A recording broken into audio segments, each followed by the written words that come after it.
படித்தவங்கள்ட்ட கேட்குறேன், ஒழுக்கமாக இருங்க.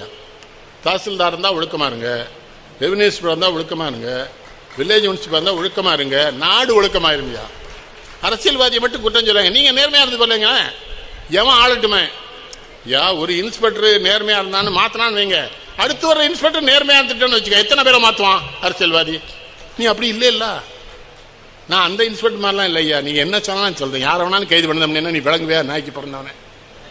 பெண்கள்கிட்ட சொல்லையா, இப்படி மாதிரி புருஷன் கூட நீங்கள் வாழக்கூடாதுமா. புருஷன் லஞ்சம் வாங்குற பேர்ல இருந்தால் வாழாதிய.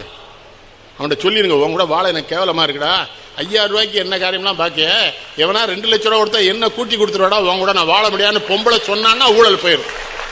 இந்த நாட்டை காப்பாற்றலான பெண் தானே மாற்ற முடியும். பெண்களை ரொம்ப அடிமையாக்காதீங்க. பெண்கள் நினைக்கணும், போராடணும் பெண்கள்லாம். இப்போ பெண்கள் இந்த மது கடைக்கெல்லாம் எதிராக பரவாயில்ல, மகிழ்ச்சியாக இருக்குது. அங்கேயும் பாருங்க, ஏழை பெண்கள் தான் தைரியமாக நிற்கிறாங்க, தைரியமாக பேசுகிறாங்க. மூடியாங்கிற என்னையா, ஒரு பிள்ளை ஏடிஎம்ல பணம் எடுத்துட்டு வந்திருக்கு, அதை கொள்ளையடிச்சிட்டு போய் ஒரு கிழமனையும் கொண்டு அந்த பிள்ளையும் கொண்டு இருக்காங்க. போலீஸ் என்ன பண்ணிட்டு இருக்கு? அவங்களும் ஐயப்பா, அவங்களும் நம்ம சொல்ல முடியல.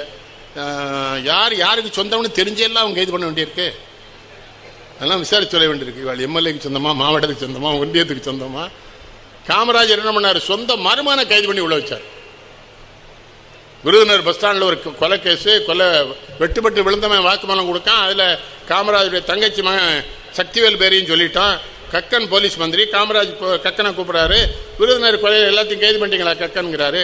பண்ணிட்டோங்கிறாங்க. சக்திவேலைங்கிறாரு.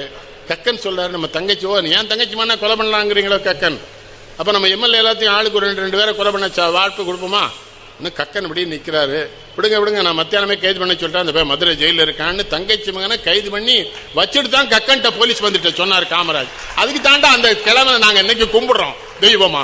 அவன் படிச்சான்னா படிக்காட்டானடா, படிச்ச கேடுகட்ட பயில தாண்டா நாட்டை கெடுத்துட்டீங்க.